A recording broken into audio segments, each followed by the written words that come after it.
saviez que la reine Marie-Antoinette couchait avec son fils, que Jacques Chaban-Delmas avait tué sa propre femme, que Martine Aubry souffre d'alcoolisme? Vous le saviez peut-être déjà, mais toutes ces informations sont fausses. Ce sont des rumeurs, des commérages, des fuites organisées, des boules puantes, comme les appelait le général de Gaulle. Alors, chaque semaine dans Mediapol, je recevrai 2 invités. L'un sera chargé de faire l'analyse d'un phénomène de communication politique et l'autre décodera un peu plus tard les buzz Internet de ces derniers jours. Aujourd'hui, le spécialiste de la rumeur, c'est vous, Monsieur Capferrer. Bonjour. Bonjour. Vous êtes professeur à HEC Paris, expert français des marques et l'auteur d'un best-seller, Rumeur, le plus vieux média du monde, paru aux éditions du Seuil. J'ai également lu sur Internet que vous avez été danseur dans la compagnie créole. Quel souvenir vous gardez de cette expérience ? Très faible, que je n'ai pas été danseur dans la compagnie créole. Et sur Internet, comme vous savez, je suis mort. Très bien. Non, en effet, je ne le savais pas. Je dément cette information. Très bien. Donc, je voulais tout simplement savoir si c'était aussi facile que ça de lancer une rumeur.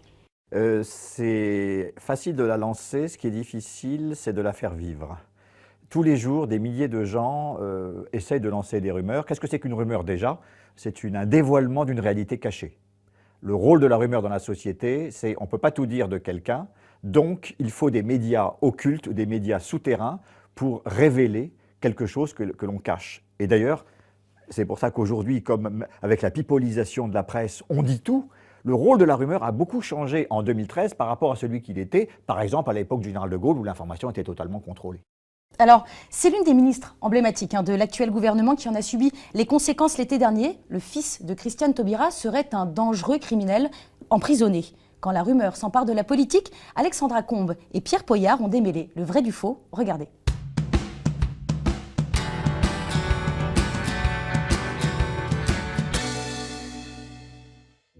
Christiane Taubira, la star du gouvernement, a été la cible d'une rumeur cet été. Et pour nous montrer que la rumeur est un vrai poison en communication politique, Bruno Fuchs, ce spécialiste de l'irréputation, nous propose de faire un test. Tapez Taubira dans un moteur de recherche. Et on voit donc que les 3 occurrences qui apparaissent, c'est Taubira fils prison et Taubira prison. Si son nom est désormais associé au mot fils et prison, c'est à cause d'une rumeur qui prétend que son fils serait un meurtrier en prison. Tout a commencé avec cette mystérieuse lettre qui s'est rapidement propagée sur Internet. Chère Madame Taubira, je suis la mère du jeune que votre fils a assassiné cruellement. En bas de cette lettre, il y a un nom, une adresse et même un numéro de téléphone. Pour en savoir plus, nous contactons cette personne et ce qu'elle nous révèle est plutôt surprenant. Je ne suis pas du tout l'auteur de cette lettre, c'est un faux pour lequel j'ai déposé une plainte auprès du procureur. Faux, archi-faux, tout est faux dans cette lettre. Et pour en avoir le cœur net, il suffit de se rendre sur hoaxbuster.com, un site internet qui vérifie l'information en circulation sur la toile. D'ailleurs, la rumeur sur le fils Taubira y est déjà répertoriée comme un faux. Tout ça grâce à cet homme, Guillaume Brossard, le créateur de ce site anti-canular. À la sortie de son travail, il se transforme en chasseur de rumeurs, une mission qu'il s'est fixée il y a plus de 10 ans. Je travaillais à l'époque dans un centre de relations clients et j'étais plus particulièrement chargé de la gestion des emails entrants et les boîtes emails entrants des conseillers clients étaient inondées de hoax. Ma motivation première, elle est partie de là. C'était un ras-le-bol de devoir sans cesse passer énormément de temps à expliquer pourquoi telle ou telle chose était fausse. Aujourd'hui, ce spécialiste connaît bien les ficelles de ceux qui balancent des rumeurs sur la toile. Il a fondé un réseau fort d'une centaine de bénévoles qui scrutent les canulars du web. Et avec près de 500 000 visiteurs uniques par mois, son site hoaxbuster.com est devenu une référence. En 10 ans, la rumeur a bien évolué. Il y a quelques années, on aurait dit la ministre de la Justice, où on serait resté derrière un titre sans nommer la personne. Maintenant, on nomme la personne et on l'attaque directement, sans plus prendre aucun gant. Des attaques ciblées et toujours plus virulentes qui font de la rumeur une arme en communication politique. Mais alors, à qui profite-t-elle cette rumeur ? Pour le savoir, nous avons posé la question au sociologue Pascal Froissart, un des rares spécialistes de la rumeur. Pour lui, Christiane Taubira est la cible idéale. Elle a été en pointe du combat pour le mariage pour tous. Et évidemment, le mariage pour tous, c'est quelque chose qui a été fortement combattu par une frange importante de la population française. Et comme par hasard, cette rumeur-là sur son fils présumé, qui serait présumé de manière présumée en prison, est une rumeur qui est extrêmement commentée sur les blogs, sur les Facebook des groupuscules ou des courants traditionnalistes et ultra-conservateurs en France. Et si elle sert les intérêts des groupes de droite et d'extrême droite, impossible de dire qui est l'auteur de cette lettre.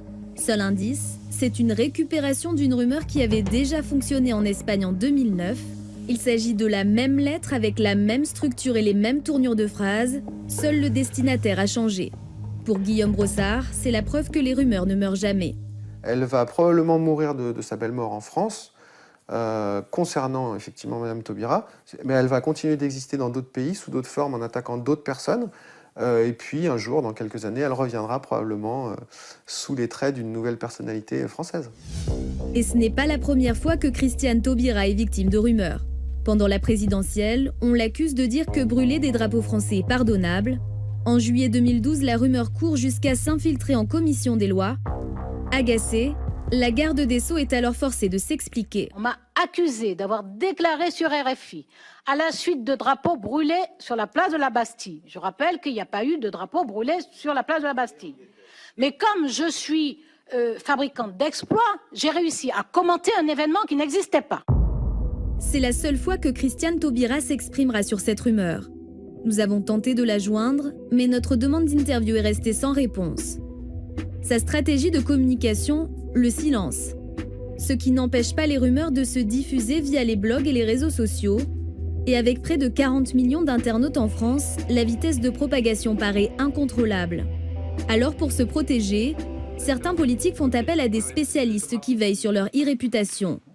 Quand un client de Bruno Fuchs est visé par une rumeur, il a une technique efficace mais laborieuse, nettoyer Internet pour en enlever toutes les traces. Un travail de fourmi à faire, pays par pays, ville par ville, éditeur par éditeur, pour que l'éditeur enlève l'information qu'ils ont donnée à un moment ou à un autre et qui n'est pas avérée.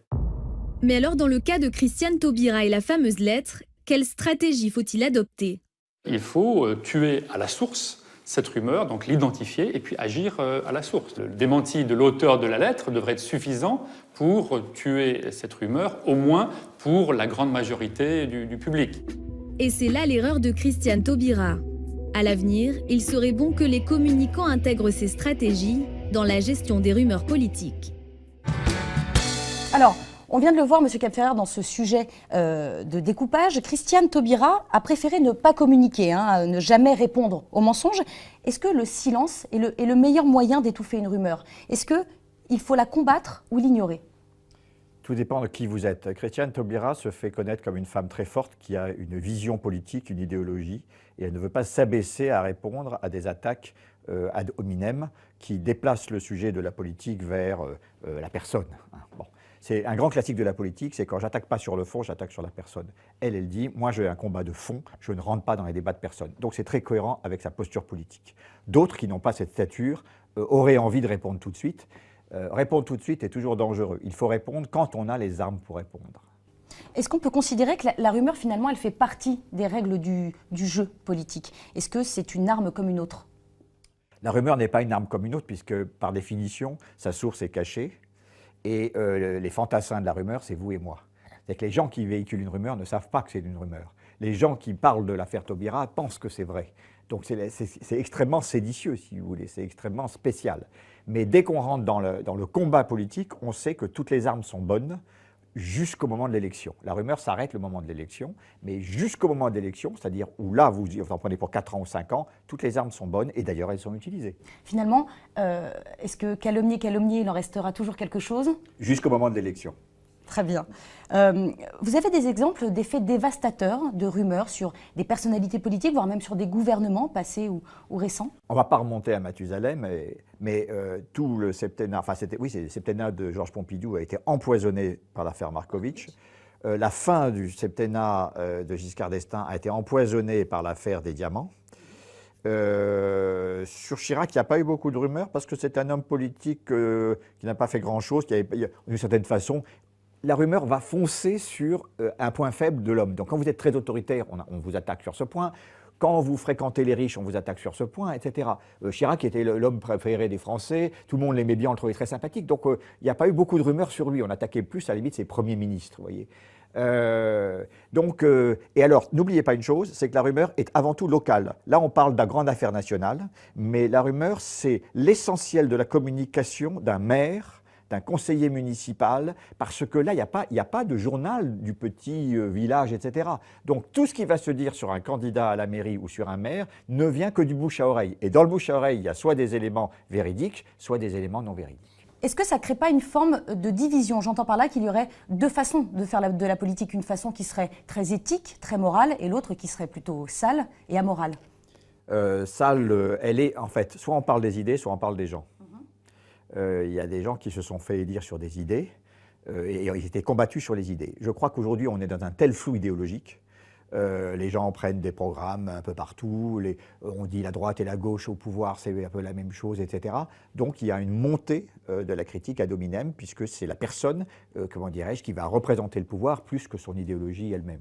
C'est la vacuité du débat, en fait, que vous êtes en train d'énoncer. Si je veux attaquer, comment dirais-je, un homme politique de l'extrême du Front National, on va dire il est du Front National. Ça suffit pour, en fin de compte, l'attaquer.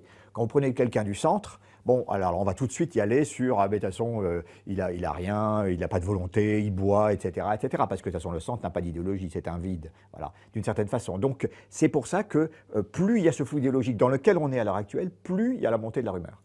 Mais j'ajouterai une chose, c'est que la rumeur aujourd'hui, à la différence de ce qu'elle était il y a de nombreuses années où il y avait guère que le canard enchaîné et le bouche à oreille, elle est dans le digital, elle est dans le buzz, elle est dans Internet et elle est dans des médias non officiels comme Mediapart. Beaucoup de rumeurs partent de Mediapart, ça ne veut pas dire qu'elle était fausse, ça veut dire qu'ils étaient seuls à le dire. Et donc, comme vous êtes seul à le dire, vous êtes, vous, par rapport à la parole officielle. La rumeur est un discours non officiel. Alors. J'allais y venir justement, Internet est une formidable chambre d'écho pour les rumeurs et c'est bien là le danger en fait finalement, le continuum en fait entre les sites de microblogging où il n'y a aucune vérification des informations qui seraient immédiatement reprises par les sites de médias d'information. Est-ce qu'aujourd'hui on peut estimer qu'il n'y a plus de filtre, on ne fait plus le filtre entre… Il y a deux filtres. Premièrement, les journalistes. Deuxièmement, le temps. Le temps vint toutes les rumeurs. Pour deux raisons. D'abord, parce que la vérité sort à un moment ou à un autre. Vérité qui peut d'ailleurs confirmer la rumeur. Très important. Hein. Moi, je ne suis pas de ceux qui disent que la rumeur est le faux. La rumeur est le non officiel.